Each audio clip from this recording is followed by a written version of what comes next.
So good to see so many faces on this call. Thank you all so much for joining us. I'm just giving a few moments to make sure everyone's able to connect to audio. If you'd like to connect to video, we love to see your faces also, but just making sure everyone's able to join from the waiting room. We have a full call today, which is really exciting. And you all will get a chance to talk to each other as well on this call. So that'll be great to be able to meet different students going on different programs all around the world. All right. Awesome. I see already 73 on the call, and they're still coming into the waiting room. So Megan, if you can just continually let them in from the waiting room, that would be great. Yeah. Can do. Thank you so much.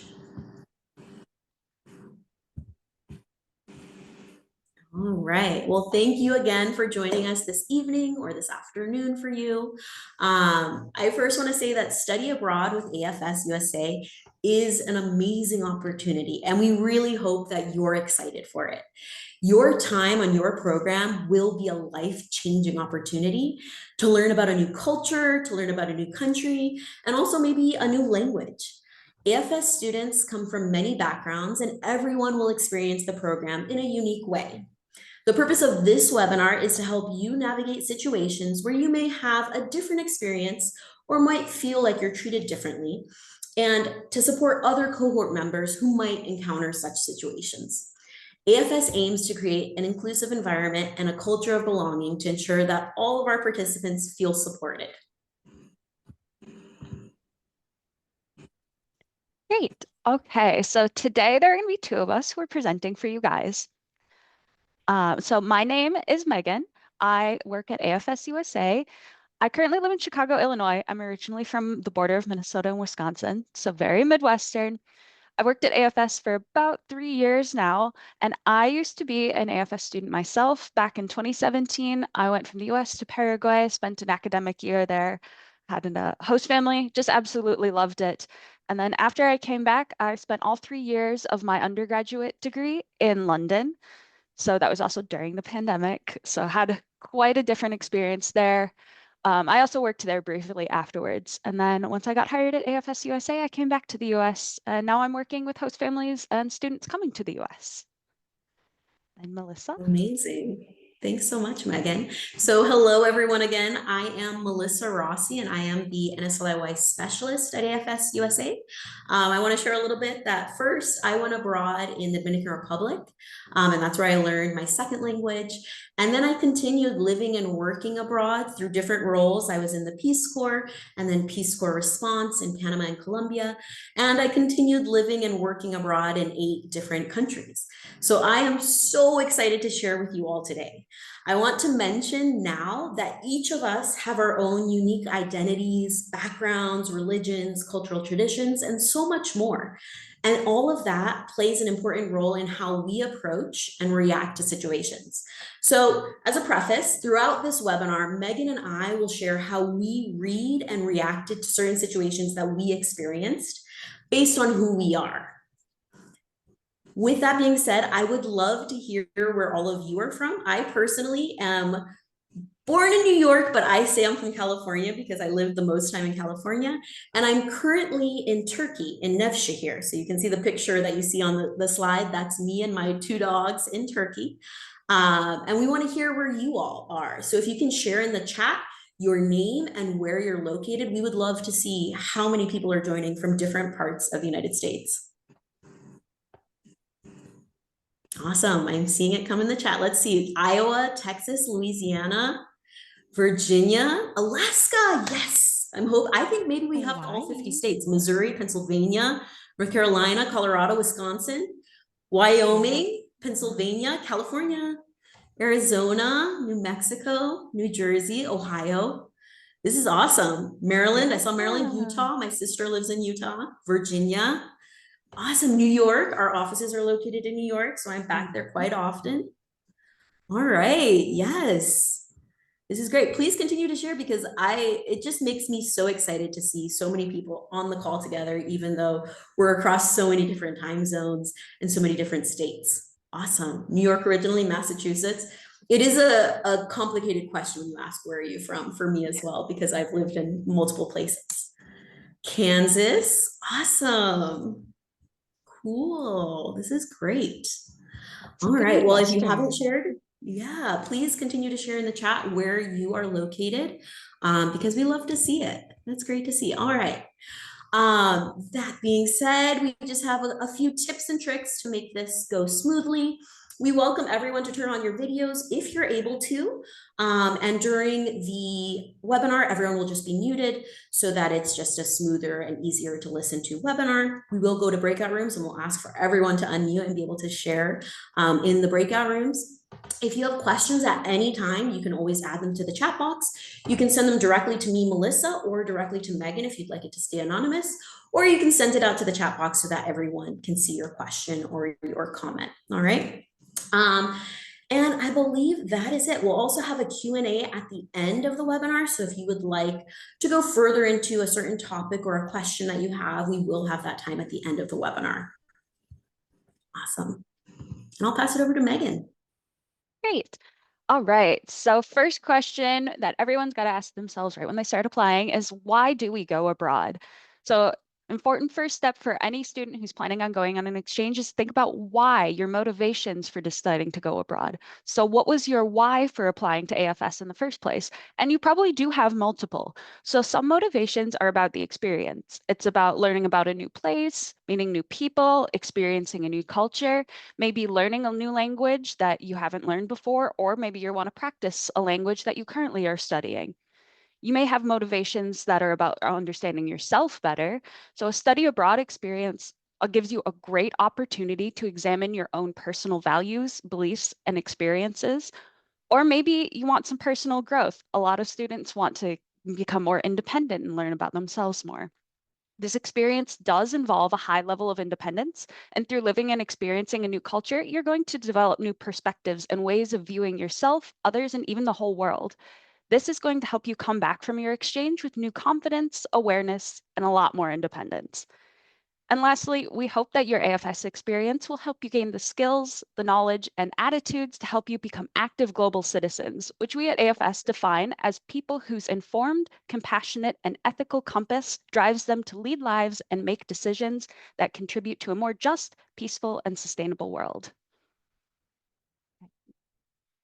So just a little bit about what we're going to be going over today. So first, we're going to be exploring about you, how you in the US and how you present yourself here may differ from you being abroad. Then we're also going to talk about celebrity status, both the pros and cons of that, and cultural fatigue, kind of how those can tie in together. We're going to talk a little bit more about coping and self-care and give you some resources that you can kind of look into and some ways that you may be able to help yourself and help kind of ground yourself on exchange. And then, like Melissa said at the end, we're going to have an FAQ. So if you guys have any questions that we didn't cover during this, feel free to bring them up then. Awesome. So before we do that, we definitely want to give a chance for you all to connect and get to know each other a little bit more just to see who's on this call, right?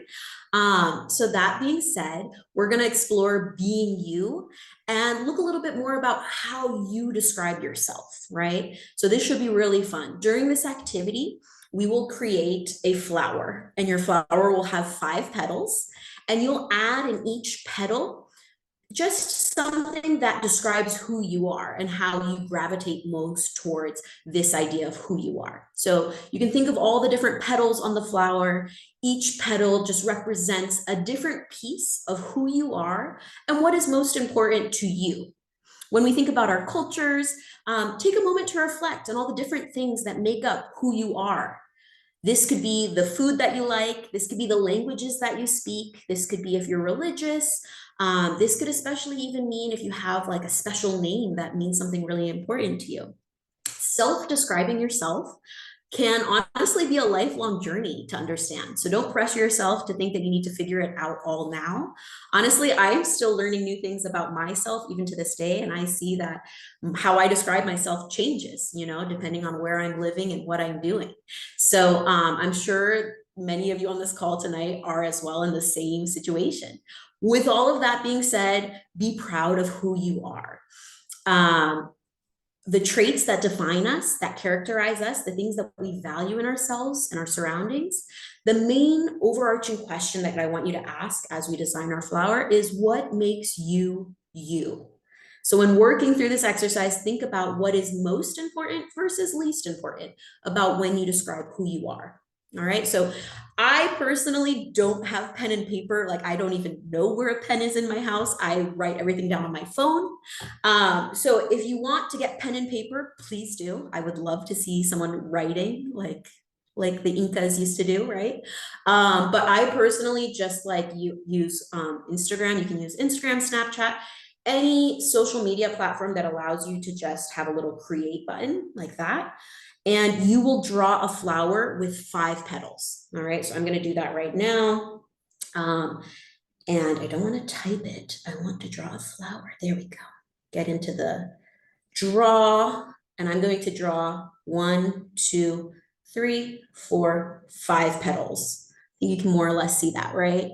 And then within each petal, I'll write something about myself. So me personally, you might have seen in my first picture, I have 2 giant dogs. One's a chow chow, one's a golden retriever. And honestly, in the past 5 years that I've had them, that has really become a lot more of who I am. You know, what I do on the weekends, I have fun walking my dogs. Or, you know, what's the recent purchase that I just made? It was a lot of dog food, 30 kilos of dog food.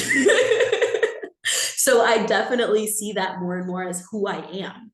Another thing that I'm going to put on my flower is that I'm Californian. Even though I was born in New York, my office is in New York, and I go to New York very often when I go back to the United States.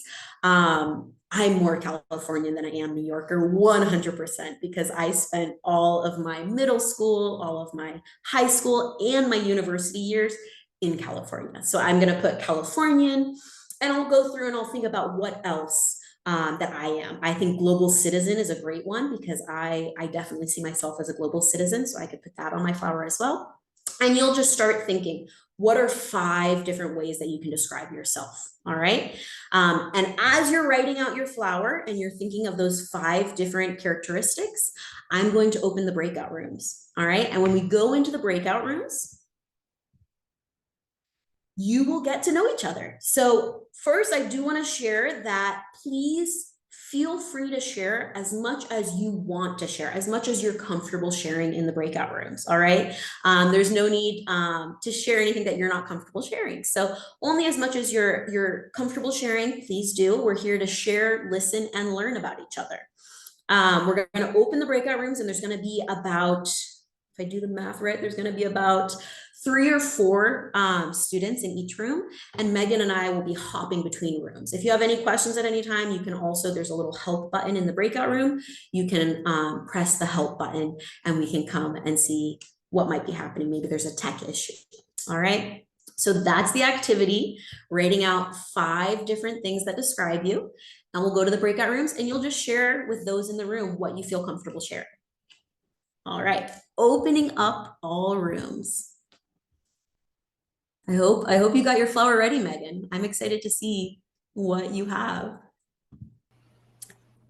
All right. Well, thank you all so much for sharing in the rooms. I know it can be a little bit uncomfortable sharing, you know, who you are in a room, perhaps of other people that you haven't met before. So I appreciate all that you were able to share. And it was really cool to see even, you know, sharing who you are, but also sharing like the different fears you might have for your program or what you're most anxious about for your program. All of that was really cool to hear and to hear the support that other students gave. So thank you so much for sharing.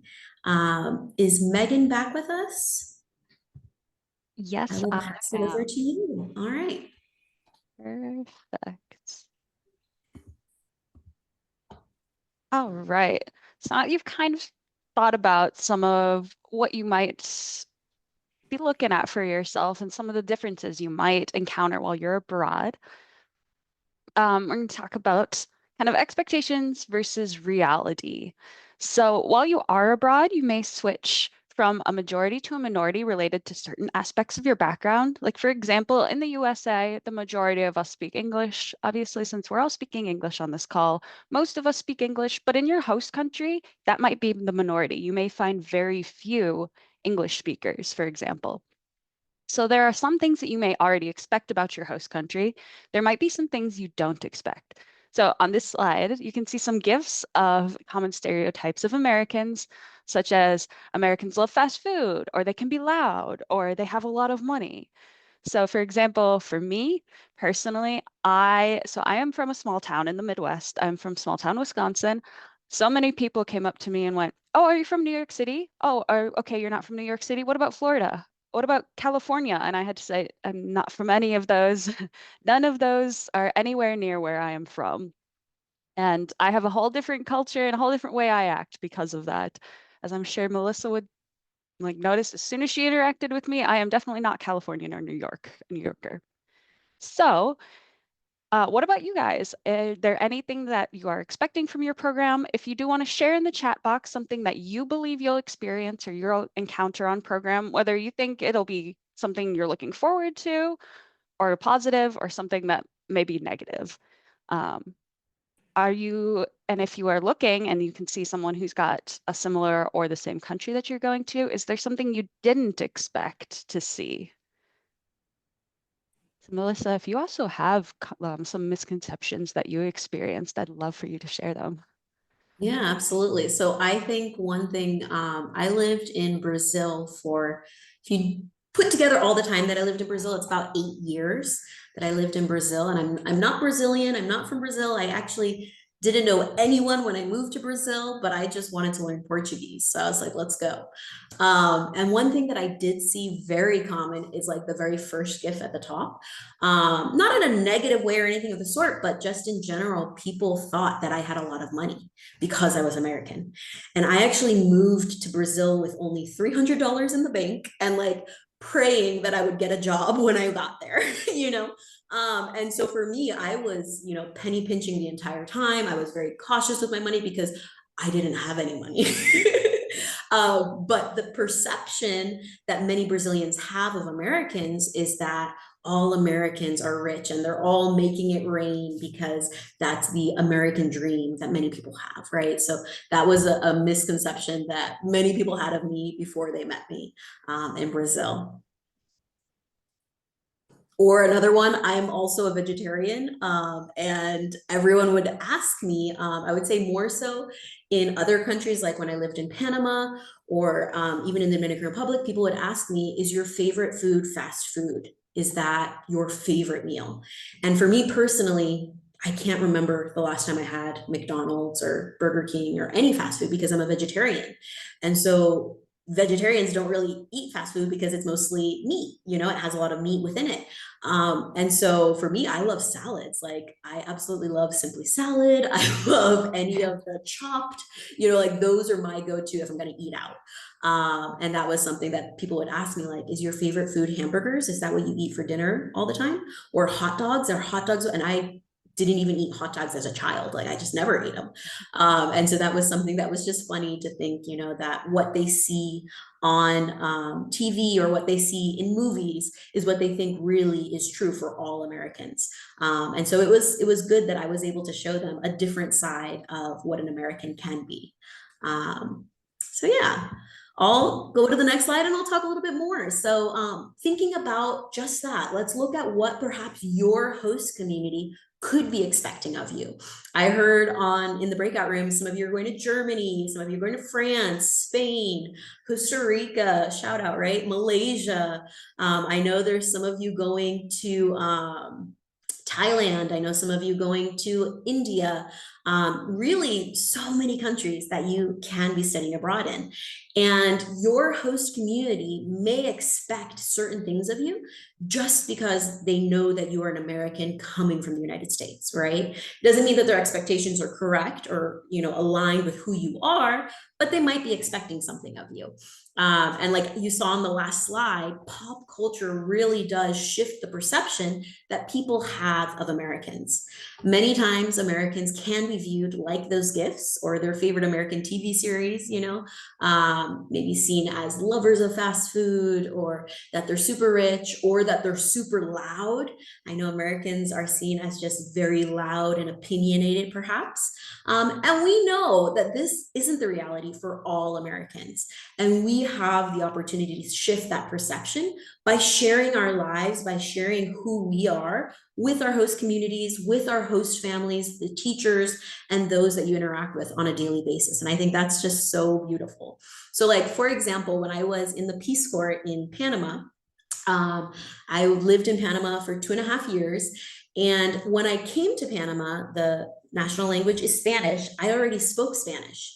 I learned it when I studied abroad first in the Dominican Republic.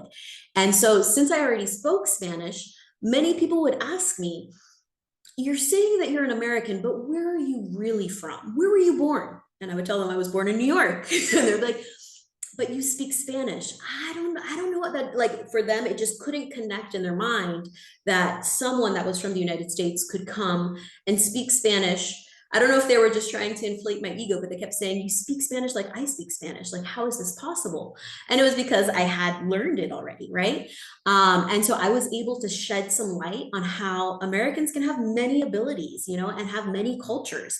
And I was able to share my culture and my unique culture with my host community. And so members of your host community might ask a lot of questions like that, like, "Where are you really from?" Or, "Really? I thought Americans were supposed to be like this." And it's important to remember that navigating your experience should come from a learning based approach, because they're asking the questions about you because they want to learn about you and they want to learn more about the United States. And sometimes their questions might seem negative if they say, "You don't seem like a real American." But really, they're trying to learn about me. And at the same time, I should take a learning based approach to either teach them about my culture or also understand why their perceptions of American is this way. So it's also really important to stay objective when people ask about American, certain types of Americans, and share more about your unique culture on your program. So here are also some important questions and ideas for you to begin to think about now, such as, what will uniforms look like at your school? And if they're used at your school, how will you negotiate certain spaces? What are you expecting for your program? So it goes both ways. What can your host community be expecting of you? And what are you expecting? What kind of ideas do you already have set in stone of what it will be like? And maybe it won't actually be like that, right?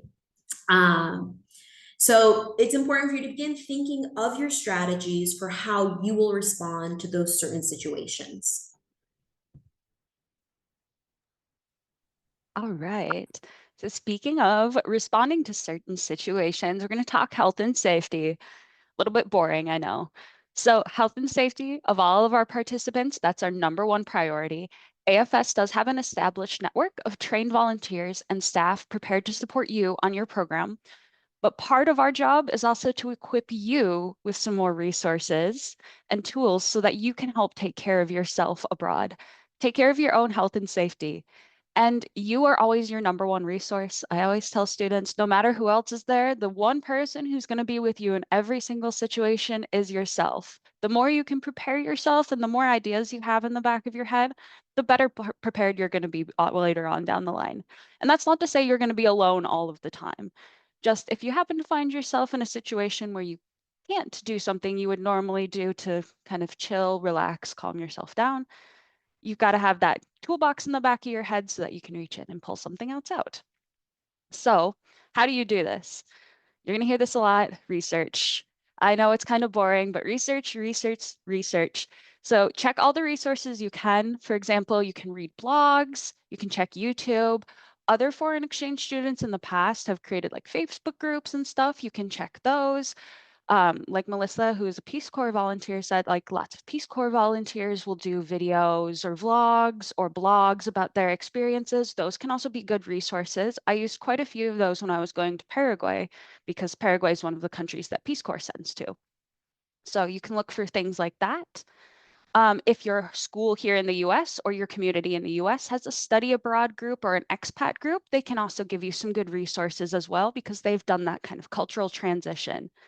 Another thing that you can identify might be an online community full of some people who have some like-minded individuals that you can talk to. These people could be people that you're sharing your experience with, and it might help, especially in that beginning transition period, while you're transitioning to your host country's norms and culture. Just be careful that it doesn't take over your entire experience and you're not spending too much time online. It definitely can be a good resource, but I'm sure we all know it can be real easy to start scrolling. You should also do some research about the differences in local customs, laws, and cultural norms. So some of the behaviors and characteristics that you're used to seeing here in the US may not be as accepted in other places, and it could even be forbidden. Just as a minor example, here in the US, you may be used to hugging someone you don't know. Hello. I do that all the time. I give people a quick hug. That may be a real no-no in other places. They may say, absolutely not. We've got our personal bubble, and maybe you can shake hands, but coming towards someone for a hug would be way too much. So it's real important just to know and be aware of some of that. Some of it will be stuff you learn while you're there, but if you have a little bit of an idea, that will help. Also, before you depart on your program, you should make a list of what your own health and safety needs are. So think about what you already know about yourself and what you're going to need abroad. So maybe for you, this is just a list of coping mechanisms, or maybe you think I'm going to need some more support from my volunteers or my host family or from AFS, which is totally fine. That is something that we have dealt with before. So if you do think you're going to need more hands-on support, or if you're unsure and you just want to talk it through, you can always speak with your AFS participant support specialist. We'll talk a little bit later on about the support system and who you can talk to, but we here at AFS, like I said, are always here for you. So if you're ever unsure, you can reach out to someone at AFS and just say, I don't know how I feel about this, or, I think I'm going to need some extra support down the line. What are my options? And this is just a little reminder, but be careful about what you post online. I'm sure you've heard it a lot, but your host family and friends may try and search you online, and they may do this before you even get your host family information or before you arrive in country. My host sister, as soon as she had my name, looked me up on Facebook. So just make sure that you're reviewing your social media and deleting and privating any poster accounts that you don't want others to see, whether that's, something that you decide you want to keep private to yourself, or maybe just something embarrassing you posted when you're 13. So I know this is a lot of information. Please don't let it scare you. You can still have a rewarding and fulfilling experience. The way we always want to go past it is think about those reasons why at the beginning that we talked about, reasons why you applied to AFS, why you want to go abroad, and then explore those reasons instead. Absolutely. So now we're going to jump into an interesting and mostly fun, but also sometimes can be a frustrating topic, which is celebrity status. And this is something that I would say most, if not all, exchange students experience. I know living abroad in the 8 different countries that I've lived abroad, this has always been the case. And so you can have good days and you can have bad days, and that will affect how you react to your special status and whether it's a negative or a positive reaction to the attention that you might receive. Each of us, we have our own unique identities, backgrounds, religions, cultural traditions, and all of that plays an important role in how we approach and react to situations. So the examples that I'm going to share are my own. They're based on who I am as an American during my time in the places that I've lived. And so just so that you know, this is my experience. You can see here, for example, when I lived in Thailand, I absolutely loved my time in Thailand. I lived in Thailand for 3 years. I loved trying my best. I say I speak basic Thai now, but the tones are really difficult. 5 tones is a lot in a language. But I really tried my best. I tried my best to dress appropriately in Thailand because they are very conservative. So my knees and my shoulders were never showing. There's certain just cultural differences, like shoes are really important in culture, where if you ever go to someone's house, you never wear your outside shoes inside. So you always take them out at the front of the door. Students, even at the school, they wouldn't wear their shoes inside the classroom. They would leave all of their shoes lined up outside of their classrooms, and they'd all be in classroom in their socks. And it was the cutest thing. And even in my office, all of the people that worked in my office, they would leave their shoes outside and they would have slippers inside the office. So there'd be like cute little bunny slippers and like cute little plaid slippers that people would wear in their formal, professional outfits. And certain things like this, it was a big shock to have these differences. But I remember when I was in Thailand, one thing that was just very a constant in my time in Thailand was the celebrity status that I experienced. So, like, for example, after I was living in the same community, a small, very small town, for over 2 years, I would go to the supermarket and I would still see people peering, behind an aisle, looking at me and maybe even taking pictures of me and like giggling and laughing and pointing. And it wasn't that I was doing anything funny. I was just buying my granola, buying my milk, doing regular day-to-day things. But because I looked so different than what a regular Thai person would look like, it was always like a very shocking, attention-grabbing thing, just buying cereal. And so what the pros of this are first, people are eager to see you. They're excited to see you. They're excited to see someone so different, and they want to get to know you. It's also great that you're being acknowledged and recognized because you're different. I have curly hair, and in Thailand, the majority of people have long, black, straight hair, right? So the fact that I'm different makes me stand out, and it also, they recognize me for that. And it also is a huge opportunity to break the ice, especially like in a school setting. You have so many opportunities to talk to people and to start new friendships because you're different. So these are really great ways to use celebrity status to your favor. There are, of course, some cons of celebrity status, and we're going to talk a little bit more about that as we go on.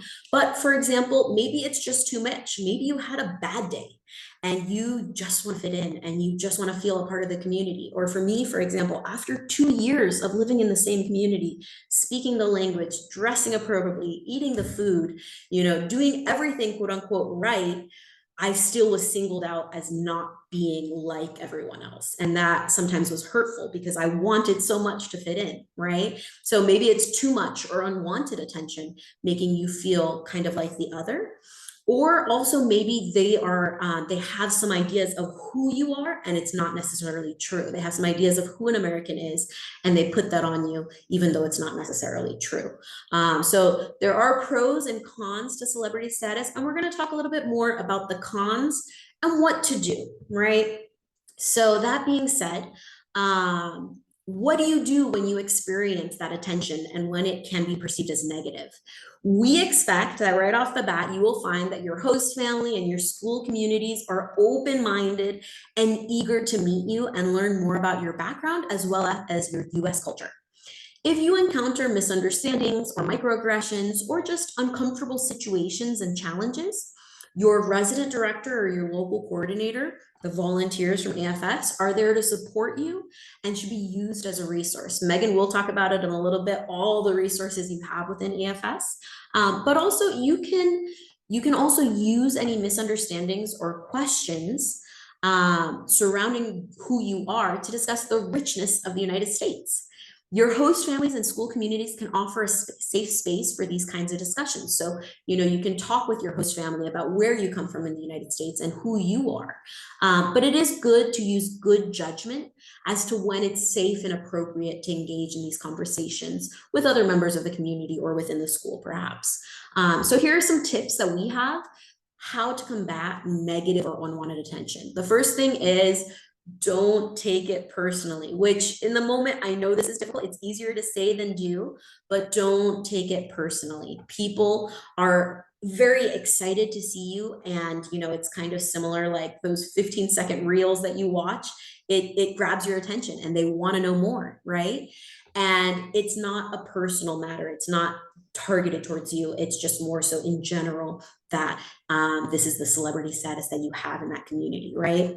The next one is to share and explore commonalities, right? This is really important because you can use it to share commonalities with others as a way to break the ice, like we talked about. So combating the negative with positives, you can use it. I know some people would like to touch my hair because it just looks so different. And they would ask me, can I touch your hair? And in extremely hot, humid Thailand heat, I don't really want people touching my hair. But at the same time, especially if it's like someone that's close to my host family, maybe like a host family relative, and I want to get to know them more, I would be like, sure, go ahead. You can see, yeah, these are curls. And they would ask me, do you do that to your hair or is that natural? And I would say, I take a shower and this is what I get. And it's just so interesting to them because they haven't seen that before. And so I can use that to start and break the ice. You can also share some commonalities. Maybe there's something that you do that people in your community also do. Maybe you enjoy walking.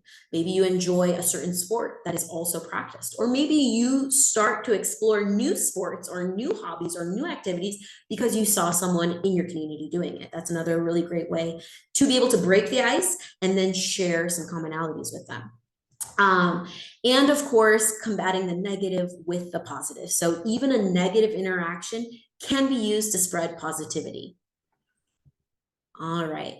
But of course, even though you try your best and you work every day to build those bridges, to get to know people, you can sometimes just feel burnt out, right? And that is what we call cultural fatigue. When we experience cultural fatigue, it's important to have a list of go-to ways to practice self-care.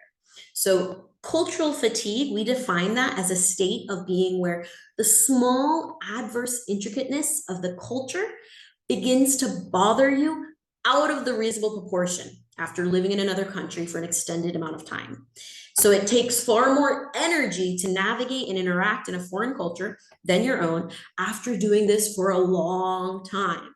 And the little adjustments that you must make in daily life, they begin to take their toll on you, and you feel tired, you might feel fed up, and you might feel fatigued.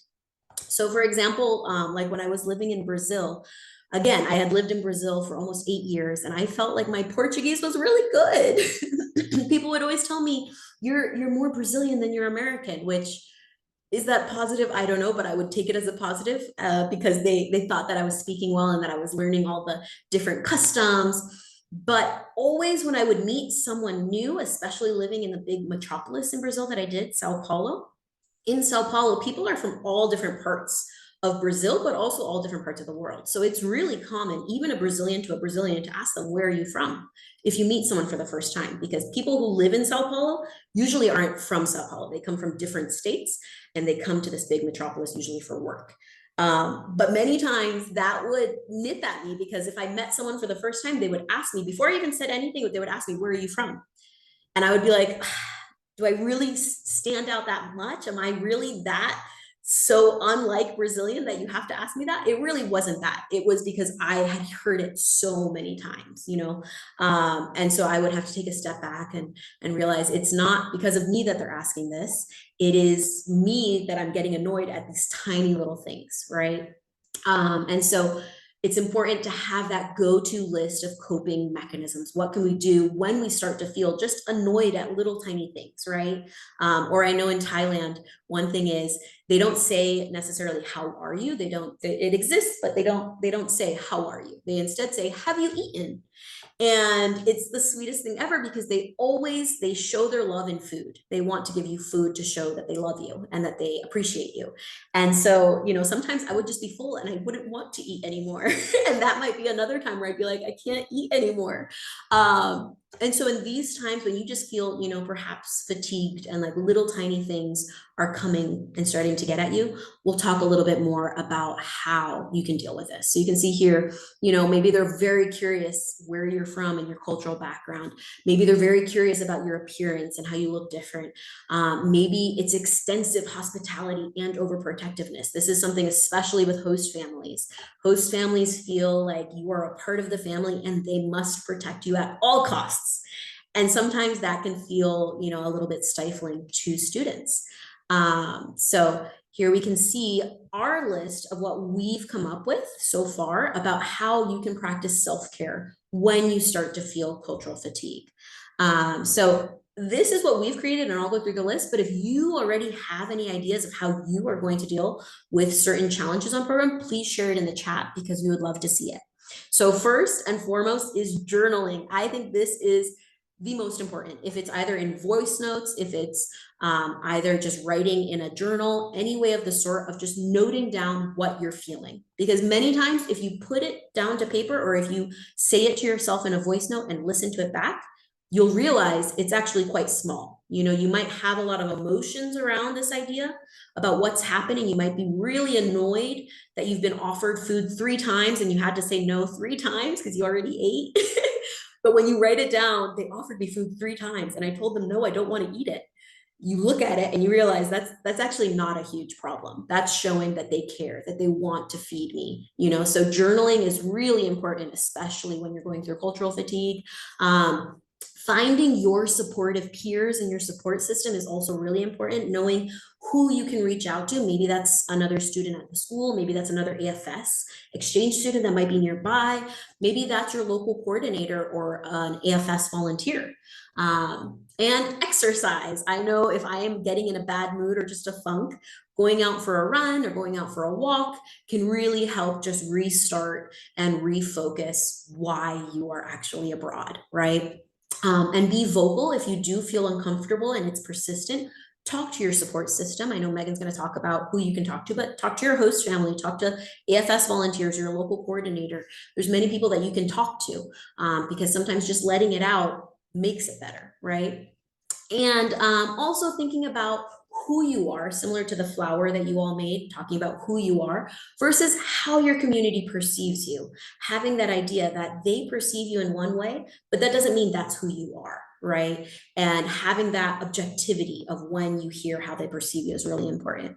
And then also share your culture. Of course, you're going abroad to learn about the culture of your host country, but share your culture also. One thing I love to do is to cook together. So I will always make chocolate chip cookies, which are very quote unquote American. I will also, not American, but I do it anyways. I always make pizza because it's an easy, quick dinner to make with a host family. So I'll make pizza together and it's usually not as common.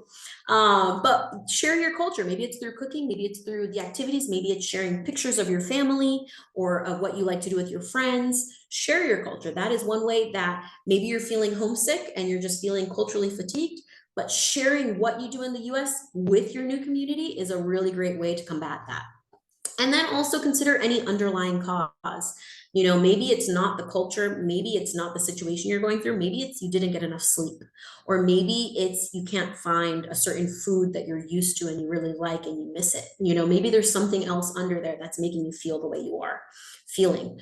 And then engage in activities that you enjoy. And it's important to have multiple self-care strategies. So be mindful that you may not have the ability to practice the self-care strategies that you do in the US abroad, right? I know, for example, when I lived in Colombia, I was a runner. I ran half marathons. I was on track and field in college. And in Colombia, it actually wasn't very safe to go running. It wasn't very safe and it was extremely hot. And so I had to find new ways to be able to exercise and find ways that I could have those self-care moments that wasn't running. So that's something to keep in mind. You know, can you do what you would usually do in your host community, right? So let's see it in the chat. I see a few in the chat. I'm going to see what we have. Keep a website. Yes, like a vlog or a blog. I love that. That is amazing.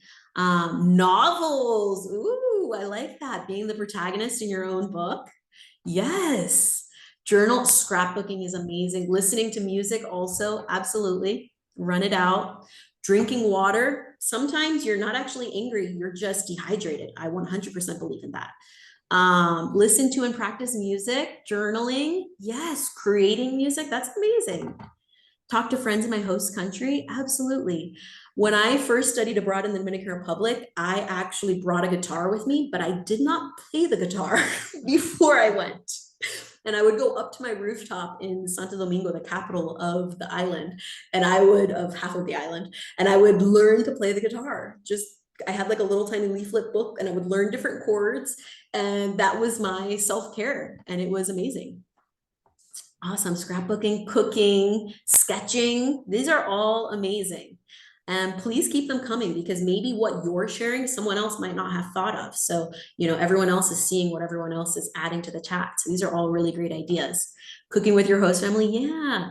I recommend also if you have space in your luggage to bring, perhaps something that is very quote unquote American culture cooking, bring it with you. Like I know chocolate chips are actually very difficult to find in many countries, depending where you're going. And so like chocolate chips to make chocolate chip cookies, it's important to bring the chocolate chips, depending where you're going.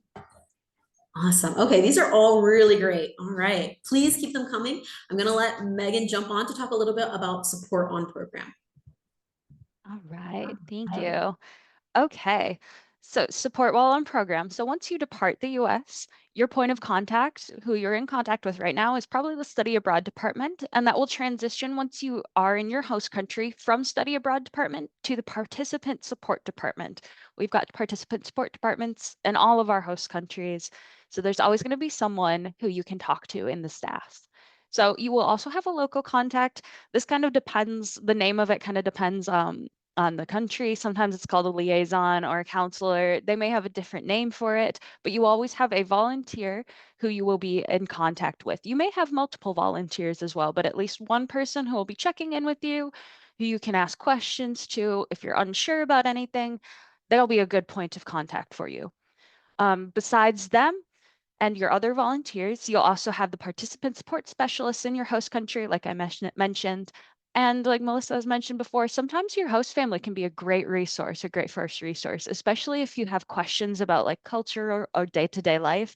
They're the ones that have lived in it for years, so they may be able to help you out too. I want to say if you are experiencing challenges while you're on your program, that is nothing to be ashamed of. It's totally normal to have that kind of those highs and lows, especially you'll probably hear a bunch of those. There's a big high at the beginning, and you kind of drop down as you realize, wow, I'm here for quite a while. And then once you settle in, it starts to go back up. Near the end, there's usually a drop again because you're going, oh no, I have to leave this beautiful life that I've just created. I have to leave all of these friends behind. I have to leave my second family behind. So it is 100% normal to have ups and downs on program. Do not feel ashamed about having ups and downs. You can definitely rely on any of your support networks or your coping mechanisms, like Melissa mentioned. Um, like I said, you can talk to your volunteers. A lot of volunteers are either previous host parents or current host parents. We've had, for example, in the US, we have volunteers who have traveled and lived abroad for decades. So they may have some advice for you as well. Your host family as well. And AFS staff, like I said, we're always here to support you. The reason we are here is for you. If you have tried some of the self-care techniques that Melissa talked about or that have been mentioned in the chat, and you've tried talking to people, you've tried, writing novels and listening to music or composing or blogging, and it's just not working. If you're still feeling unsure or fatigued or upset, something like that, that's usually a good sign that it's time to reach out and have some more support. And that's nothing to be ashamed of at all. So you as the students will be using the chain of communication starting in your host country. And if there are any parents on the call or any of you are going to be talking to your parents later, your parents' point of contact will be AFS-USA. So I'll go over this a little bit so you can kind of see there's a chain of command. So you've got yourself and your host family, and you'll always be in contact with your local volunteers. Lots of AFS chapters kind of do events or like fun little things, whether it's sponsored by the main organization or whether they just go, hey, maybe we want to go visit a museum today. So you will have local volunteers. You might have some other exchange students in your area. You'll have your host family. So if there is a problem, and you and your host family have already talked about it, you'd go first to your local contact person, your liaison, counselor, whatever their name is. So that will be your first point of contact. And they are trained to, talk about cultural differences and give you some ideas of how you can move past whatever situation you're currently struggling with. There may be other local volunteers that you could also reach out to. Um, there's plenty of people. Some of them are returnees themselves. They may have other advice, especially if you get lucky and you have a returnee that is someone who went to the US and went back, or someone who went to a similar culture. If you're still really having issues, then your local support, your local volunteers might get in contact with the AFS office in your host country. So the participant support staff, someone like that. Um, Once they are in contact, they will reach out to AFS USA, and then AFS USA's participant support staff will reach out to your parent or guardian. And just so you know, it may go the opposite way. There may be something that comes up here in the US. For example, when I was abroad, a family member of mine had a serious medical issue. And so my parents, they did warn me ahead of time, but they also got in contact with the AFS USA staff to say, this is the situation. She may need to come home briefly. And then AFS USA reached out to my host country, who talked to me, my volunteers, and my host family. Now, fortunately, I didn't have to come home, but that's how it might work the other way. So it's not always just you have an issue and you pass it down. Sometimes it's just important for everyone to be aware of what's going on and all on the same page so that we don't have miscommunications later on down the line. So you don't have anyone whose parents are shocked that, you had a host family change or something like that if it's just not working out. It's always important just to let everyone know, just so we're all on the same page. Okay, great. And Melissa also talked about this a little bit earlier, but another good resource for you to use is the other exchange students in your area. You may have a few, you may have a lot. It kind of depends on the country and where you're placed, but you will pretty much always have someone, at least someone kind of in the same country. I know stuff like WhatsApp groups are more common now, so that can also help. Even if you're on opposite sides of the same country, maybe you're still going to be in contact with each other. So, how do we be supportive peers to each other? This is really important because you don't want to accidentally hurt someone or put them in a situation where they're really uncomfortable. So, first, what does a supportive peer look like? First and foremost, it means being mindful and respecting others' confidentiality. Something that someone told you in private may not be something that they're okay with sharing with other friends or with their family or their host family or at their host school. Even if they have been open about talking about it in the US, they may not feel comfortable doing so in your host country. So some of you may know people who are going to the same host country as you, and you may be talking about stuff right now, like things that you're worried about or things that you're looking forward to, differences you expect. Just because they share something now or they share something with a US audience doesn't always mean they're going to want people in your host country to know. So any sharing of personal topics or information, stuff about your personal identity or, situations that happen to you, that should always be determined by the person themselves, whether or not they want to share, and it shouldn't be done by anyone else.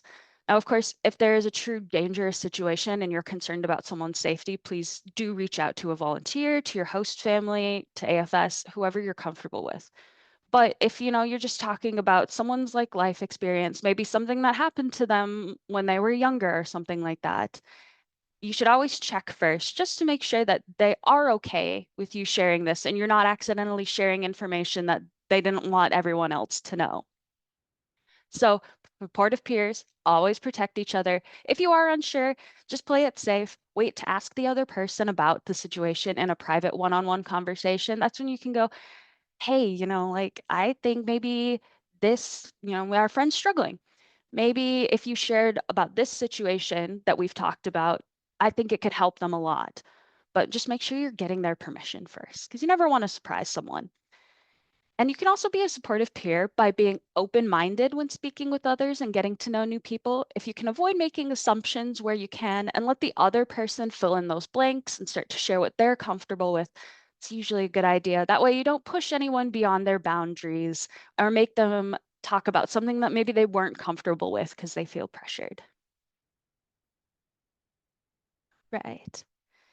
Another important part may be sharing with AFS. So while we've talked about all of this, maybe you've realized that there's something that you identify as or something that you have in your life that maybe you just want extra support with, or you want AFS to be aware of.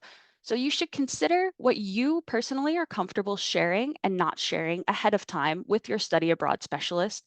We do work hard at AFS to make sure we're going to represent you in a way that you feel your sense of self should be represented. Obviously, we never want to put words in your mouth and start describing you or making assumptions about you and leading to more issues down the line. So we always want to make sure your sense of self is respected. And the more information that we have in advance about your preferences, your needs, your concerns, all of that, the better off we are as your study abroad organization to place you in a setting that is better suited to foster a meaningful, positive, safe study abroad experience. So if you feel safe telling us, we would like for you to share some of that ahead of time so that your so that your study abroad specialist can help talk you through some of the cultural realities that could be at play. They can also help you plan ahead and feel prepared for your exchange because we don't want you to go in feeling worried and insecure. So we do really want to work with you on that individual basis. We want to make sure that we're addressing your questions. Again, this is your experience. If you have questions or stuff that you're really unsure about, you should feel free to open up and talk to us about them. And if you have any questions yourself, or if you anticipate your host community maybe having some questions, especially like kind of as Melissa said, if you have something, if you stand out a lot and you have that kind of celebrity status, your host community may have a lot more questions if you have that celebrity status. So we do want to make sure we're working with you to find a placement that can help you make the most out of this experience. And then once again, gonna beat it in, do your research, do your research, do your research. Yeah. Okay, so this is our last exercise. It's a little bit of a long one. It's a reflection exercise kind of about everything that we've talked through before. So first, I'm going to just explain this little comfort zone, learning zone, panic zone. So we all know that this is going to be a learning experience. You're going to be put outside of your comfort zone. So we know our comfort zone. I think a lot of us know our comfort zone pretty well, kind of situations we're comfortable with, things we know how to respond to. A lot of times you can accidentally push yourself out of the learning zone and into the panic zone without realizing it. You may think, oh, well, I'm uncomfortable. That's just a totally normal part. Like it's normal to be uncomfortable abroad. And it is to a point. But if you're starting to feel just exhausted all the time or really unsure, maybe you have anxiety spiking, something like that. If there's something truly speaking to you that says this is more than just a regular learning experience, then you may need to step back and go, am I doing too much? Because the other issue is you don't want to burn yourself out. You're having this amazing experience. You don't want to spend the whole time exhausted. So, for our reflection exercise, if any of you are comfortable sharing in the chat for any of these questions, that would be great. Anyone who wants to share anything, even if it's just some cultural attitudes, norms, local laws that you've discovered, that would be fun. There's a lot of different local laws and things that can go on in different countries. So also think about what resources are available to you. So like Melissa said, maybe you are a runner, but you can't really realistically go running in your host country. Okay, so what other resources are available to you? And then also keep in mind your resources include your volunteers, they include your host family, they include AFS, and they include your friends. Everybody you're meeting on this call could potentially be a great resource for you. What are your safety concerns? Do you have any other safety concerns beyond what you've just researched? Is there anything that you've tried to research that you're unsure about, but you couldn't find an answer to? And that might be something that you reach out to your AFS participant support specialist about. How do you deal with difficult moments? How are you planning on dealing with issues that arise? And then what's your self-care strategy? Like a bunch of you have mentioned in the chat, you've got a bunch of those already.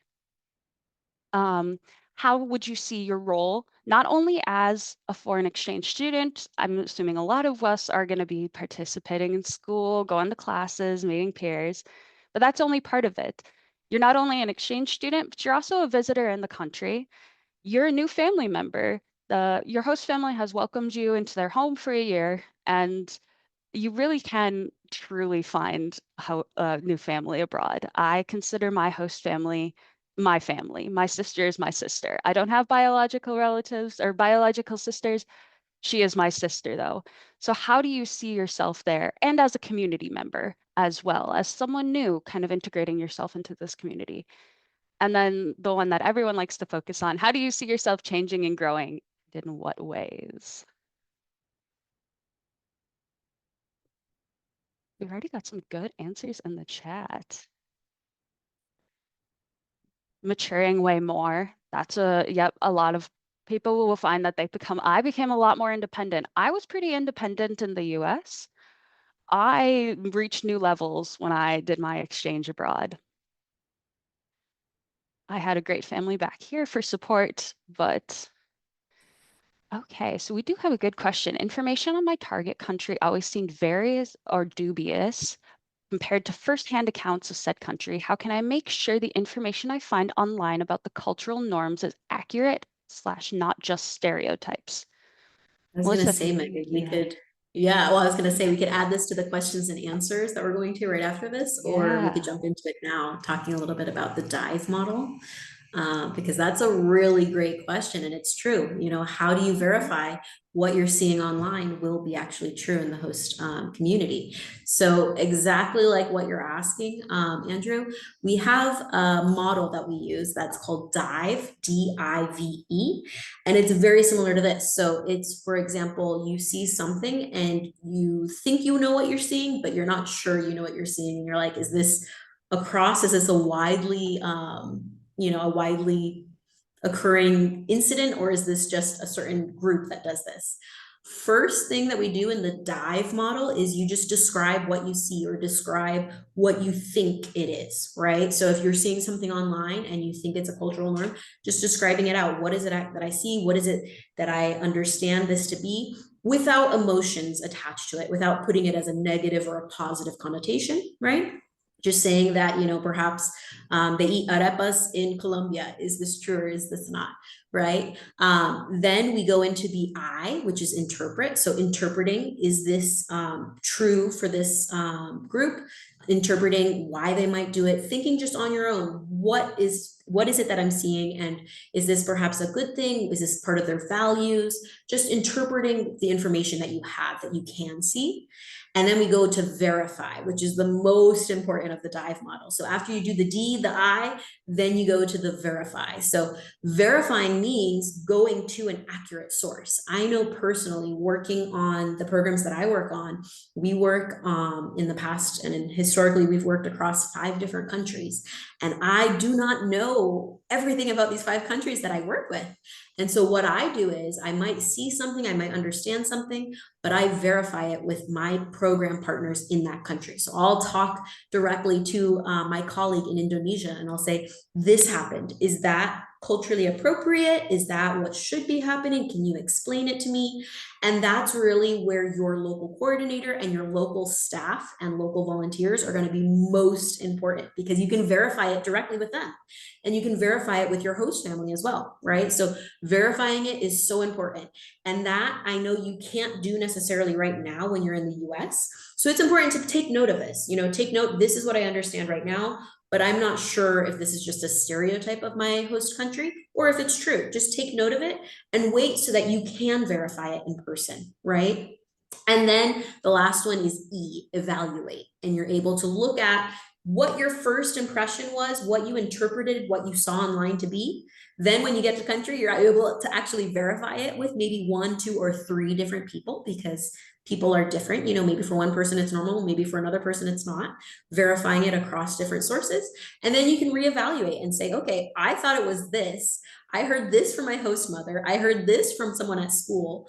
It sounds like, this is not a common thing that happens in my host country. It sounds like this might have been something that was very unique that I saw online, right? So we use that idea, but really, like you said, you can't know for sure when you're just seeing it online. And especially with AI, we know there's so many different things floating around online that aren't actually true.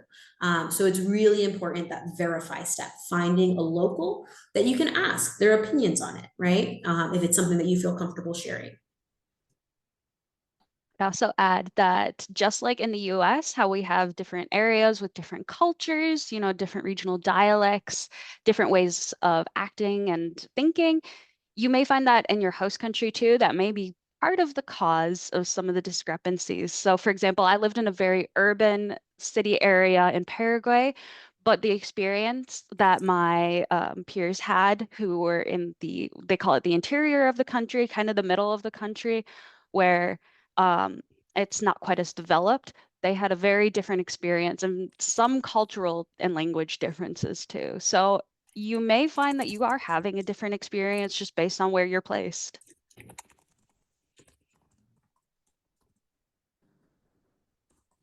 All right, I think we're probably pretty good with this. I want to make sure we have enough time for questions.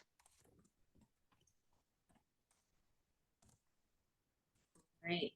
I'm just looking at all the different chats. Yes. Awesome. Oh, I love that. That's great to see that you've already had an exchange experience in the US. All right, yeah, so let's jump to it. I'm glad that you've already started adding questions to the chat. Please do feel free to share any questions in the chat box, either directly to me or to Megan, so we can answer them individually, or you can share them in the chat for everyone as well. We only have time for a few questions. We don't want to hold you too much later than the regular 90-minute webinar, but you can also reach out by email if any of your questions go unanswered tonight. And I'm sure that we'll also be reaching out if there's any questions that we see in the chat that weren't able to get to, we'll reach out to answer those as well. So they're coming in. I love this. Yeah. I love this part. Okay, question. Interesting. Would you recommend joining in? So I would say, personally, when I prepare to go abroad to a different country, I love to join groups that are interested in languages in general, targeted to where I'm going.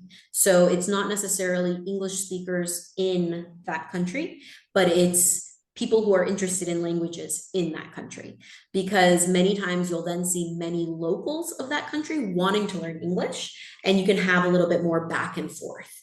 When you look for specifically English speakers, many times you're going to find expats, and their experience is just very different than what you would see from a local. You can't compare experiences in that way, right? Megan, do you have any other ideas for that? I think that if you do want to prepare, I do think it's a great idea if you can find a local, a group. I would say, especially if, because maybe you get this as well, Melissa, speaking Spanish, there are a lot of different regional dialects. So if you can try and find, especially a group that already speaks the dialect that you're trying to learn, that's really helpful. So I had studied 5 years of Spanish here in the US. I passed the AP test, did everything great. Then I got to Paraguay and realized they don't speak Spanish the way I was taught. And I basically kind of had to go back to the beginning and learn up again, um, which is difficult. But if you are able to find someone that, or like a group that speaks more your regional, what you're aiming for, that would be helpful. I I have a do. question here that I think is so important, and I want to jump to it real quick, about washing clothes abroad and whether or not you'll have the opportunity to wash clothes. This is so important, and I think we don't talk about it enough. So whether you're going abroad for 1 month or whether you're going abroad for an entire year or a semester, it is, I will say, at least in my experience being an American, in other countries, people wash clothes so much more than I'm used to washing clothes. And I would always feel awkward, like, oh, it's been 2 weeks. Is it okay if I wash clothes? And usually the people that I'm like, my host family, they are begging to wash my clothes because for them, it's more common to wash clothes more often. So if you're going abroad for a month, yes, absolutely, you will have access to wash your clothes. It might be within the host family home. There might be a way to do that, or there might be a service nearby where you're able to drop off your clothes, and it's perhaps like pay by the kilo or pay by the pound of how many clothes you have. But yes, absolutely, you should not have to bring all different outfits for an entire month in, just your carry-on and your checked luggage. That would be impossible, I think. So yeah, absolutely, you should expect to be able to wash clothes, if not once a week, every 2 weeks. So I would say make sure that you have enough clothes to be comfortable for 2 weeks. But yes, you will have an opportunity to wash your clothes. And in each country also, it's important to note that washing your clothes, it might look different. So in some countries, washers and dryers are not common. I'd say in most countries, dryers are not as common as they are in the US. And so hang drying and letting the clothes dry in the sun is very common across the world. Or perhaps also hand washing for certain garments is more common. So for example, I know in Thailand, they wash clothes very often. They don't use dryers as often, but washing undergarments like bras, underwear, that's something that you only hand wash. You don't actually put in the washing machine because that's seen as like an intimate garment, and they are very formal in many ways of their life. So they wouldn't put, like their undergarments out to dry. So certain things like that, you can ask your host family about and just say, how do I wash my clothes? And is there anything special that I need to know about certain items of my clothing? I got a question as well. So someone said, I am sharing a host family with another exchange student from Brazil. How do I go about and learning more than one culture while being respectful? Yeah, Absolutely. that's Megan, a do you want to good answer this one? one. Or do you want me to jump Yeah, in? you can definitely jump in. Um, my first thought is, it's a very similar, I think, to how you're going to be integrating into I'm not sure which country you're going to. Oh, I do know which country you're going to. Um, I won't say just in case because I don't want to make it, but it will be pretty similar. Being respectful is a big thing. You can use a lot of these techniques, just asking questions, not judging ahead of time, trying to sit back and kind of observe is something that really helps me. Sometimes just sitting and observing. And then it's because this Brazilian's going to also be from AFS, you can kind of make connections that way. Like we talked about at the very beginning, you've got your own reasons for studying abroad. So you can ask your host sibling, I don't know if it's a girl or a boy you'll be sharing with, you can ask your Brazilian host sibling, cool, so what made you study abroad? Like what experiences did you have? Or like what are you hoping to see yourself? Kind of building off that common ground. Obviously, you're both exchange students, you've both chosen the same country, you're both going to be in the same family. If you can, you've probably got some common interests building off of those, and you've always got the common interest of studying abroad. I would also just jump in to say it's super important, especially when there's multiple cultures in the same household, just don't assume anything. Don't assume that what you know, they know. Even if it's something so simple as, that you do every day, like how you wake up in the morning, right? Don't assume that your routine for waking up is what they would do. And this just goes across all cultures, regardless of if you're from the same country, but just don't assume that what you do or what you think is normal for them, because something we always say at AFS is it's not good, it's not bad, it's just different. And so you will be experiencing, three different cultures, yours, the host family's culture, and the other student's culture. And it doesn't mean that it's good or it's bad, it's just different. I know in my experience, Brazilians take a ton of showers a day. Like I have friends in Brazil who take 4 showers a day, four, like every day. And it's not good, it's not bad, it's just different. I personally don't find the time to take 4 showers a day. I understand why, because it's so hot in Brazil. But just knowing that their routines and what they do might be different. So don't assume. And like Megan said, just ask questions like, oh, is this normal for you? Would you prefer to do this or that? Just always opening it up to discussion to open the conversation rather than already taking a standpoint on what you think should be or should happen. I see another one about seeing a doctor. Absolutely, absolutely. If you are sick, first and foremost, you should tell your host family or your local volunteer, and they will help you get to be able to see a doctor, or if you just need to go to a pharmacy. It is very common. We don't expect you to be completely healthy for the entire program, right? I'd say it is more common that every student will see a doctor than that they wouldn't, right? I'd say the majority will get a cold or have a headache or something that they might need to see a doctor. So just reach out to your local contact or your host family when you feel like you need any type of medical attention. And I will say in my experience, I absolutely love hospitals abroad. I have had amazing experiences at pharmacies and like just at everything and above. So don't feel nervous about going to see a doctor abroad. Please do reach out if you feel you need any type of medical attention. And And then I see AFS another one about. students also I just want to note AFS students have insurance. We get insurance for you abroad. So do not worry about the payment or anything. We will help you with that. We want you to be healthy first. Absolutely. How to know what to pack and how much. Absolutely. This is super important. So I don't know your program or where you're going, but one thing important to know is with AFS, you're allowed to bring one checked luggage. 45 pounds is what we usually say, and one carry-on. And honestly, you don't want to bring too much because in the end, I think in the US also, you usually end up wearing what you like to wear the most. Like if there's a pair of jeans that you've never worn before and you're going abroad for a summer program, and it's going to be hot anyways, and you're like, should I bring these jeans? Don't bring those jeans. If you don't wear it in the US regularly, you won't be wearing it abroad. I will say it is important to stay more conservative, just a little bit more covered up to start off to see what the culture is like, so that you don't offend anyone without wanting to, in the beginning. So dressing a little bit more covered, especially since you'll be going in the summer. Most places that most people are going to, not all, it will be very warm. So just thinking of wearing light clothes and being able to layer is really important. But all in all, also one thing that I love to do is to find new pieces abroad. Like I know many of our students that go to India, they love to find new garments and new just different dress wear when they're in India, because it's also like a souvenir for them that they're able to bring with them. So that's something that could also be a possibility for you if you would like to buy certain clothing items abroad, especially if you're staying for an entire year. But I would say make sure it stays within one checked luggage and one carry-on only. You don't need more than that.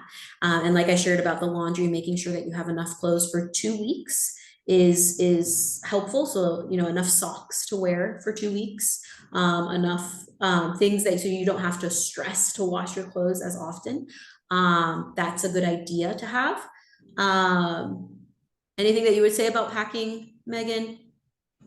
Um, Pack less than you think you're going to need to. Like you said, trust me, you're gonna bring stuff. You're gonna think, oh, I need this shirt. No, you don't. You can get a Yeah. lot of stuff in your host country, especially if you're there for a semester or a year. You're gonna want to buy clothes anyway. You're gonna want to get souvenirs. I always say pack as little as you can and save that room for souvenirs. Yeah. Okay. I see one about shipping certain medical supplies when abroad. This is something that we always say it's better to travel with the amount that you'll need for your program, depending on how long your program is. So if your program is 7 weeks long, you should try to bring all that you need for those 7 weeks, because many times, I'm not sure what country, but many times it might be difficult to receive any type of medical supplies shipped from the US in time, right? So you should definitely strive to get enough for those 7 weeks. If you have a year and it's impossible to get a year supply, that's understandable. You can work with your study abroad specialist to see what would be the best option, perhaps at midway point to be able to get more of what you need. But it can be really difficult to ship abroad, and especially for a shorter program, it might not arrive in time for you. I'll say personally, my friends had family members who would ship things to Paraguay and they took months to get Yeah. there. So you can't rely on it all the Yeah. time, unfortunately. Just sad because That's we've the got a main thing. great And new, especially for medical supplies, yep. if you can't rely on it, you shouldn't plan for it, right? I will say I did Um, bring a whole year of medical supplies for myself to Paraguay. Um, Obviously, it's going to depend on your insurance and your situation here in the US. If you're able to talk to a parent, that might be good. I was able to talk to my insurance and say, they called it a vacation exemption. So they were able to send me a whole year's worth all at once. And then I took all of that with me to Paraguay.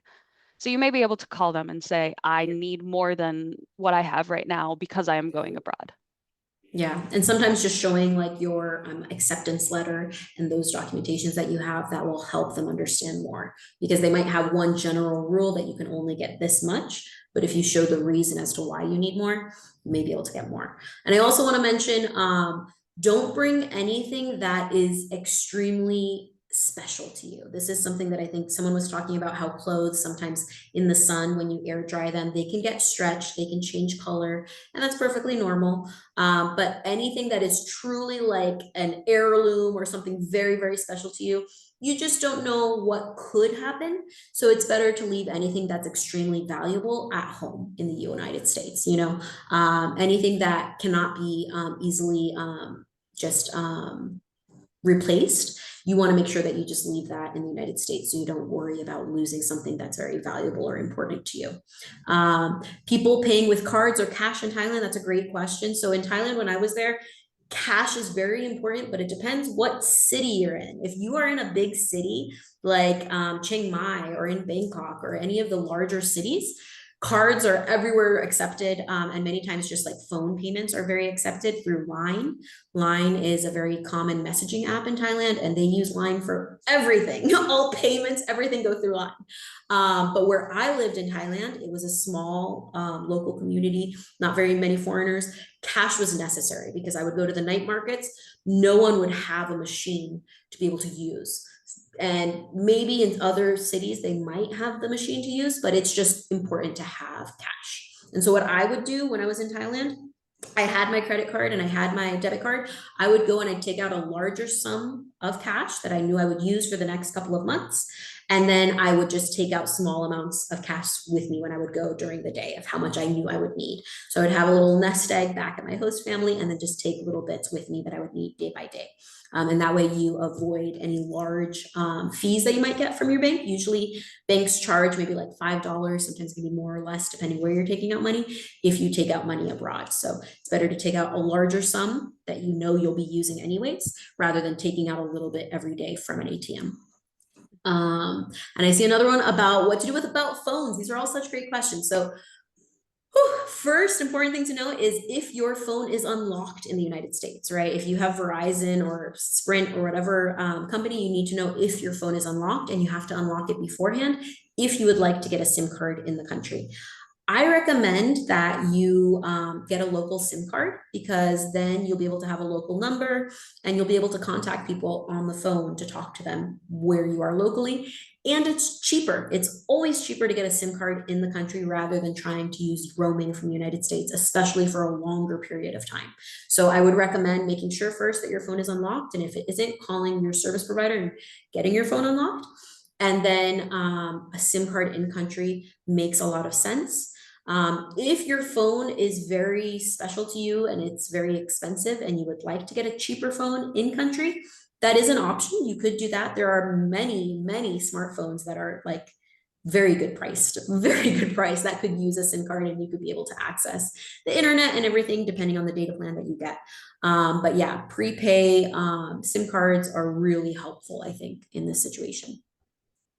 Yes, you are right. It is a carry-on checked bag, and then like a small personal item, like a small backpack or a tote, like you're saying. Absolutely. For cash, how much you should bring on your program, I don't know how long your program is. I always think it depends on your spending habits. It depends on what you feel you'll need and what you're planning on spending for your entire program. I think it's important to bring a little bit of cash when you go. You can bring it even in dollar and then convert it when you arrive. You can do that. It won't be an issue to be able to convert when you get there. Or if you're able to get the local currency before you leave, that's also another option. But a small amount, not for your entire year program, maybe something like $50 or $100, to see how long that lasts you and whether or not you're using it every day. Because you'll realize, many of your meals you're spending with your host family, transportation and all of that, it might not be as much as you think it is. So it's good to start with a small amount and see what your daily spending looks like. And then in country, it should be easy for you to be able to take out money if you have cards already, take out money from an ATM. Just making sure that before you take it out, checking to see what the fee might be at that ATM or that bank, as well as what your fees in the United States are for taking out money internationally. There's a lot of questions coming. I know we're going over time. Before we continue answering, I do want to just, if it's okay with you, Megan, I do want to say we can stay. I'm cool with it if you are, Megan. We can stay and answer all the questions that are in the chat. But we do want to say, for those of you who have had your questions answered and you're like, is this done yet? We're going past time. We do want to say you are free to drop off the call if Megan's cool with it. Yep. We'll stay and we'll go through the chat questions that are still there. So we'll stay for longer, but we hope you have a great night. For those of you who don't have questions, who have your questions answered, thank you so much for joining us. Yes, thank you. There was one question in the chat that was, I think we kind of skipped past it, asking about sports equipment, bringing abroad, where you draw the lines in terms of equipment for like shoes, running shoes, lacrosse sticks, and helmets. Would bringing some types of sports equipment that is less commonly practiced or played in the country hurt your relationship with your family and friends, or would that be a good way to show differences? I think first I would That's a check to great make sure question. there is an opportunity for you to play. You may not always have the same sports opportunities. Some sports are more common in other countries than not. So if, for example, you want to play lacrosse, I'd check to make sure that you can play lacrosse. It would be a shame for you to bring all your equipment over to your host country, only to find out you've just got to put it in the corner for the whole year. Um, Also keep in mind that some airlines will have requirements about that. You may get charged extra for it. My personal thought is that if you're able to rent it while you're there, if you do have, for example, a lacrosse team you can join, you may be able to rent equipment there or like borrow equipment off someone while you're there. That way you don't have to worry about, especially like in transit on the plane, something getting broken or lost. Um, in terms of it helping versus hurting your host family, your relationship with your host family and your friends, I think sports and things like that can be really good. Um, like a way to join a group and get to know people. I know for US, we always encourage the students who come to the US, host like our high schools here. Often you've got like all sorts of things you can join, all sorts of sports and band and music and things like that. I think that can be a really great way to do it. Um, Mhm. but you do have to make sure that it's something that's available to you. It's also really hard to do this if you're used to doing it kind of competitively or at a higher level. That might be where it starts to affect your relationships with your host family and your friends. If you're just never at home, it's a bit harder to build a relationship with the host family if you're constantly at practice or going away to other places for meets and things like that. I think it can be a good like opportunity to kind of combine, especially if you do have a host sibling or someone in your host family, even if it's extended host family, who does share that interest. Maybe you have a host brother who also plays lacrosse. Great, then you've basically got an in. You can, where all the clubs are and things like that. I would I say just make Yeah, sure that whatever you bring is shareable, right? Even yeah. if someone's never done it before, but they're interested in it, that's perfectly great. But just make sure you're able to share it with someone. So like if you have one lacrosse stick, that wouldn't necessarily be shareable to play with others because maybe lacrosse has never been played at your school before, right? So making sure that what you bring, of course, I think certain equipment will incur extra costs for the international flights, but also making sure that it's something you can share. I do want to share something that I love. One of our students was really into ultimate frisbee. And actually, he was really disappointed that he did not bring his sports equipment with him because he's on like a team and everything, but he didn't bring his frisbee. And when he was there, he was just sharing that this is something he likes to do. And his schoolmates were really excited and wanted to learn what it was because they'd never played it before. So he bought a frisbee in India and was able to share that with them. And then at the end, they all signed his frisbee because he would like have like giant tournaments. And it was like something really cool that he was able to connect and build a community around. But it's some, he was disappointed that he didn't bring it when he first came. So definitely look into whether or not it's feasible to bring something, especially if it's larger equipment, and whether or not it's possible to share that experience with someone rather than, like Megan saying, a competitive sport. Mhm. Okay, Okay. there's still so much. Um, let's see. Had some good advice about getting around airline bag limits. Yes, they're starting to crack down on even if you have a little fanny pack. I flew a couple of weeks ago and they will get you for that. So do make sure you're within your airline's requirements, the weight requirements, the size requirements, everything. They'll get Yeah, I picky. will say real quick about the eSIMs, just make sure that you check for your eSIMs. Like I'm seeing a website about eSIMs. Absolutely, I use an eSIM and I love it, but make sure if it is an American eSIM, check how expensive those plans will be when you go abroad because it usually is in an American amount of how much you would pay for international data, even though it is an eSIM and you can use it across different countries. So just make sure you're checking where that eSIM is located and what the package would look like for the country you're going to if you're thinking of getting an eSIM.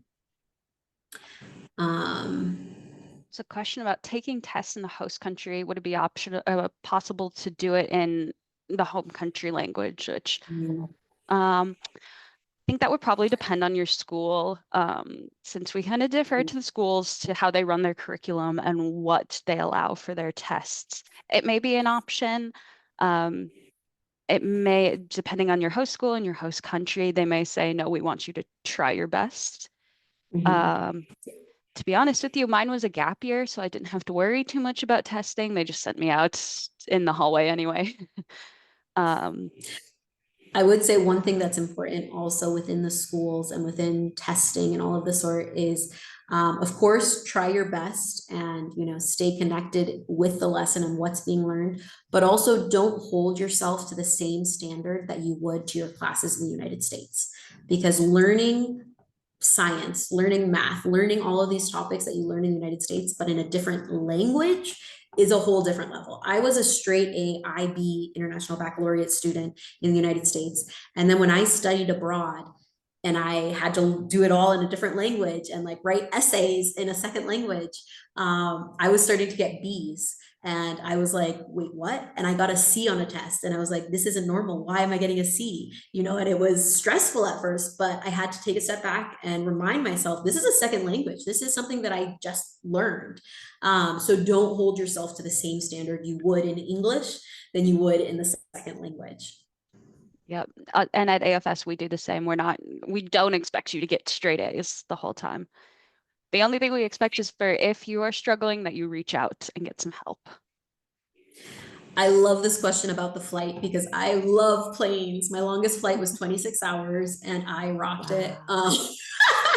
Goodness. Okay, you're 14 hours prepared. is, yeah, 14 hours is very long. I would say number one is make sure that you have something comfortable for your feet, because 14 hours is really long. You don't want to wear like tennis shoes the entire time, because also many times like you can like just get kind of like swelled when you're in the air for that long, especially if your feet are on the ground for so long. So make sure you have something comfortable for your feet. Usually international flights, they might give you little slippers, but just make sure maybe if you have some socks you want to bring that are comfortable to wear on the plane. I think that's super important, number one. Number two, having snacks and having good music is really great. Of course, there are usually for international flights, different films and movies that you can watch, which sometimes help to pass the time. But I would say, depending on when your flight leaves and when it arrives in the country, try to prepare your sleep schedule so that you can sleep maybe 6 hours of those 14 hours on the plane. So, like if it's leaving in the evening, try to wake up early that day and do not go to sleep until you get to the plane, right? Don't take any naps. Don't, try and wear yourself out during the day. So that way, when you're on the plane, you're already sleepy. Or if it's leaving in the morning, maybe don't sleep the entire night before. Maybe you stay up studying the target language or something of the sort, but try and get yourself as sleepy as possible for that flight. So that way you're able to sleep some of the flight. I think that's really important. If you have a good book, I know that can help me get more in the mood to sleep as well, if you're reading rather than watching a movie or something that's a screen in your face. But Megan, do you have tips for long flights?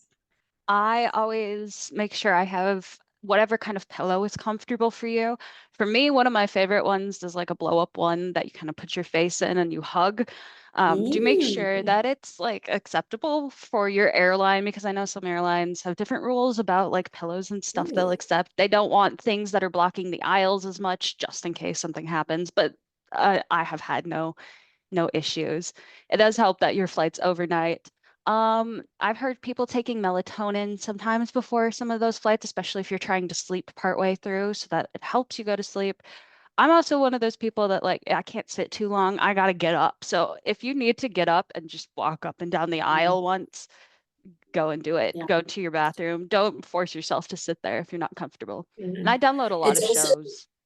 yeah, I was gonna say it's also super normal, like usually in the back of the plane where the bathrooms are and where the flight crew have certain snacks and stuff. It's totally normal if you are just like stir crazy and you can't sit anymore. It's normal to just get up and stand back there for, if the seatbelt sign is off and you can get up, it's normal to just stand back there if you want to stretch a little bit back there. Lots of people just do that just to not be sitting anymore. So don't feel bad if you want to stand up. Of course, if the seatbelt sign is on, stay seated. But make sure that, you walk around and you stretch as much as necessary. Awesome. Okay, we got through them all. I'm impressed. Anything else? Any other questions that anyone might have? These are all really great questions, and I'm sure there's so many more that you are thinking of or that you might still think of before departure. All right. I think we got to all of them. Megan, do you Yeah, have I any think we questions, Megan? did. Don't think so. I hope you all have a wonderful experience whatever country you're going to for however long. You're gonna love it. I promise you, as someone who did this, it's gonna be great. Absolutely. And And also, one final thing to say that I know that we always say is this is a challenge by choice. You are all choosing to go through this challenging situation that will be amazing, but also might have some lows and might have some highs as well. And so, thank you all so much for choosing this, choosing to go through this challenging and exciting experience. I think, you will be so much better for it. And becoming global citizens like you are becoming will be so much better for everyone. So thank you all so much for choosing this amazing experience that you'll go through. yes, yes, I agree. It will change you in ways you do not know until after it happens. And Absolutely. Well, I yeah, hope you all have a great evening. Thank you for joining us for this yeah, webinar and have an amazing journey. I can't wait to see all of the pictures and all of the vlogs. yes. Yes, we do have photo contests at AFS USA. So if you have cool photos, you can sometimes send them in and get featured in calendars and things like that. So document everything, share your Amazing. experience. Thanks, everybody. Have a great rest of your days. Have a good evening, everyone.